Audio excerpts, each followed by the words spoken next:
And welcome on in, everybody, here to the Auburn Undercover pregame Blitz here at FirstBank Stadium in Nashville, Tennessee, as Auburn takes on number 16, Vanderbilt. Jason's already got his... I'm smocked up right here. Got the photo vest ready to go. Patrick does behind the camera as well. And Jason is the first game of the post-Hugh Freeze era as interim coach. DJ Durkin is set to bring his group into Nashville today to play a really good Vanderbilt team. Yeah, no, it's a good team you're facing. Physical Vanderbilt team. Obviously, Diego Pavia is a guy that can make a bunch of plays, but there's more than just Diego Pavia for this team. Pretty good running backs, very good tight ends, wide receiver, experienced offensive line, good on the line of scrimmage on defense. I mean, this is a test for this Auburn team without a doubt, and especially when you pile on everything that's happened this week. Yeah, and the defense obviously was energized to get their guy DJ Durkin in there. I mean, that's not to say they don't love Hugh Freeze, but that's just kind of how things work, you know, when you have an opportunity to get an interim coach in there. So I would expect that group to continue to play at a high level. We've seen that from them all season.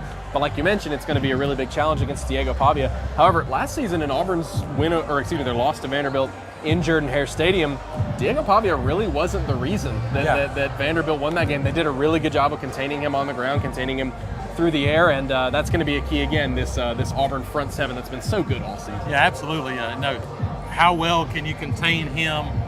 You know, don't give up the big play. The thing that was been killer for Auburn in 2 trips against Diego Pavia has been extending drives, third down conversions, staying on the field, keeping Auburn off the field. He does a great job of that. And look, this is the most efficient offense in the country right now statistically that Auburn's facing today.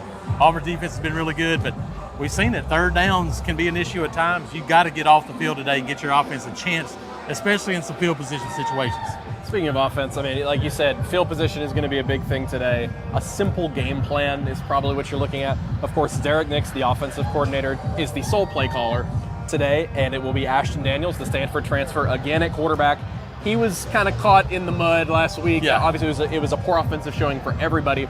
I think he would be well served to have a quick game plan, quick decisions, and DJ Durkin mentioned it this week, getting the ball to Auburn's playmakers. Yeah, I think tempo, can you get to the line of scrimmage, snap the football, take a lot of the thought process out of it, just try to go fast and try to do some things where you can get to the line of scrimmage, use your size and physicality up front and try to get downhill in the running game. To me, I think that's the recipe for success. I don't think playing slower helped this offense out very much last week. I think you got to get back to finding some rhythm on offense and, hey, get to the line of scrimmage, snap the football. Force the defense to adjust to you and not the other way around.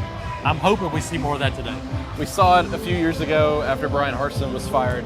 Auburn played an SEC road game against Mississippi State, and it was a tremendous game. They came back, a lot of great energy in that game. You just really never know what's going to happen in these types of games. Take a look at Florida against Georgia last week under their interim coach, and so it'll be interesting to see. But at the end of the day, Jason, this is a big game for Auburn to have an opportunity to get to a bowl game. It is. You're right. The energy I expect to be there.